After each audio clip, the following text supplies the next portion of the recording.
loolamayaan ka mucaaradka ah ee banaanka ka hadlayana isaga dantiisa ka hadlaya labada gole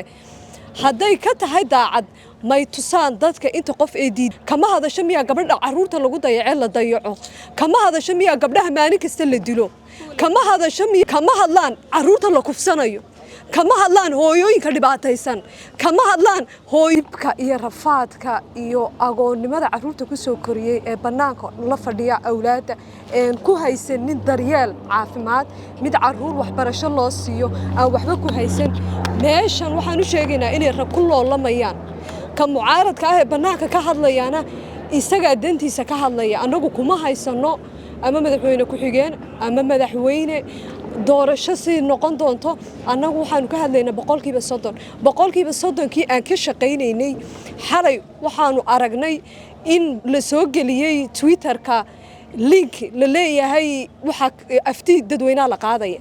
oo survey la samaynayo aan la arkayn dadka codaynaya haddii ay run ka tahay guddiga madaxa bannaan ee dastuurka iyo guddiga dib u eegista ee labada gole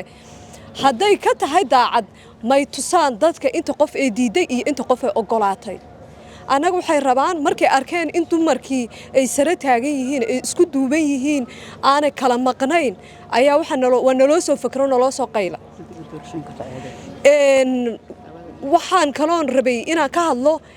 mar kasta oo baarlamaanka laga hadlayo ama dastuurka afarta cutub laga hadlayay waxa lagu soo celceliyaa culimada sidaas tiri culimadu kama hadasho miya gabadha la kufsado ee la dhibaateeyo kama hadasho miya gabadha caruurta lagu dayacay la dayaco kama hadasho miya gabdhaha maalin kasta la dilo kama hadasho miya dadka wadankan burburinaya ee maalin kasta u sare taagan haddii aan sidaa naloo samayn qori baan qaadanayna haddaan sidaa naloo samayn xabad baa dhacaysa haddii aan sidaas naloo samayn dib baa loo noqonaya ragga ka hadla ma arkaan miya dadka maalin kasta wax qarxinaya ee laynaya ee shacabka Soomaaliyeed barakicinaya ee dhibaataynaya culimadu ma aragta miya culimadu ma waxay aragtaa boqolkiiba 30 marka laga hadlayo hooyada dhibaataysan ee 10 caruur inta lagu silciyay laga tagay haddana darxumo ku haysata ma arkaan miya annaga yaan diinta naloogu soo gamban oo been nalooga sheegin diintayada waanu jecelnahay nimcana hoos taala wax kastana way noo ogoshahay waxaanu rabno wax ka badan bay noo ogoshahay diintayada dadka ha ka soo marinina dhinaca diinta waxaad u isticmaashaan marka gabadh lagu durayo lagu dhibaataynayo raggu iskuma isticmaalaan diinta ma yiraahdaan hebelow hadaad wax dishid diintu sidana yeelaysa maalin kasta wadaadku wuxuu ka hadlaa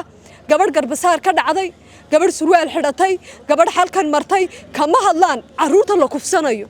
kama hadlaan hooyooyinka dhibaataysan kama hadlaan hooyooyinka 30 sano la barakicinay ee dhibaataysan ee la durxumaysan inay maalinun amni iyo nabad helaan gabdhaha la laynayo ee la gubayo nolosha lagu gubayo qaar la dilayo tooreeyada naasoodii jirkooda lagu jarjarayo kama hadlaan culimada Soomaaliyeed waxaan u sheegaynaa haday Ilaahay ka baqayaan kitaabka Quraanka Ilaahay maxay ku xisaabtamayaan inay ka hadlaan dhibaatooyinka wadankan hoos yaala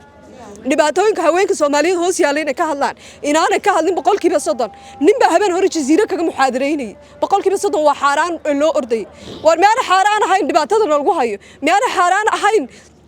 dumarka la dilayo la gowracayo maana xaraan ahayn gabdhihiina la kufsanayo waxaan leeyahay gabdhaha Soomaaliyeed ha kacaan anagu dastuurka ma soo horjeedno dawlad dhiska ma soo horjeedno dadka dhisa